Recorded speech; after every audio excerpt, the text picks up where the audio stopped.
If you've been thinking about getting a large resin printer and you're considering this Anycubic M7 Max, then you need to be aware of one problem which could be a deal breaker for you. First up, I need to say that this video is not sponsored. I bought this printer with my own money, and as you can see from the order, I've had this printer for about 8 months now. The problem I'm going to point out is one that you might be able to live with, and I'll get to that in just a second. But first, let me tell you very quickly why I still really like this printer. Let's start with the size. So it's a large format printer with a build volume of 298 by 164 by 300 millimeters tall, which is really quite big and allows you to print decent sized models like these ones. I was really surprised by the form factor of this printer. Now, whilst it might sound really obvious, everything is just a bit easier to handle because it's bigger. Now, I know that might sound counterintuitive.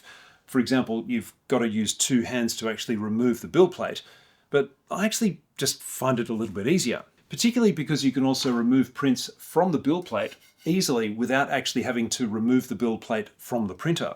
Now, you can of course do that with smaller printers, but this just seems so easy. The standout feature is the VAT heating. This actually works really well. There's a heating element built into the frame of the VAT, and it heats the VAT evenly, and I was able to print through the winter without any print fails due to low temperature. After preheating, the VAT stays at 25 degrees, which was fine for a range of different resins, including the thicker engineering resins. The build quality overall is great. The screen doesn't have any of that self-leveling business going on.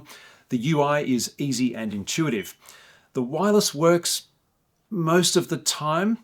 Sometimes large files don't make it, but Anycubic does seem to be updating the software reasonably regularly, and wireless transfers are now becoming more reliable for file sizes around or greater than 150 megabytes. At least that's been my experience. It's a reasonably quiet printer.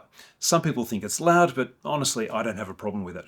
And the print quality is excellent, even though this is a 46 by 46 micron screen, which by today's standards might not seem that amazing. Generally, this is the best Anycubic printer I've used so far. I've owned 6 of them, and it is still the best, except for this. After having just told you how amazing the VAT is, I need to tell you that there's a problem with the VAT. After about 8 months, I noticed that the black coating is actually coming off the VAT. It just seems to be bubbling away or peeling off the VAT. The resin seems to be dissolving it somehow. And of course, that's going to cause all kinds of issues which are just plain terrible. I've also noticed the same problem on my M7 printer, which is just behind me. And that's also rather annoying.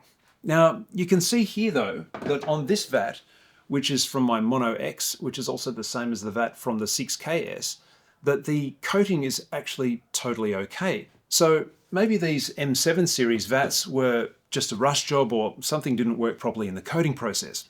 Who knows? And why do they need to be black anyway? Why can't they just leave them as polished aluminium? Now, I've sent a message to Anycubic about it, and I'm waiting for them to respond. And I'll make an update video when I find out what their solution is. So look, I know this wasn't a full review, it wasn't intended to be. There are plenty of those already on YouTube. But I thought that this might be helpful for you if you've been considering this printer. Now look, don't get me wrong, I still really like the printer and I'm going to work with this issue. It's still my go-to printer. I think what I'll do is I'll just scrape all the coating off when I next have to change the release film, which will be a messy job.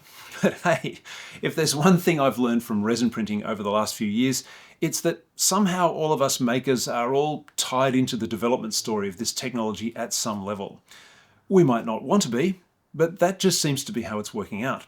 Let me know in the comments if you've got one of these printers and have had the same problem, and if you've been in contact with Anycubic and what they've done about it for you. And let us know if this would be a deal breaker for you in making a purchase decision on this printer. I know this would put a lot of people off, including me. But I'm confident that Anycubic will do something about it. Just leave the coating off, I reckon. Anyway, if you're still interested in buying this printer, I'll leave a link for it in the description below. And if you found this helpful, then hit the like button and get subscribed to see the follow-up story when that happens. Thanks for watching, and we'll see you in the next one.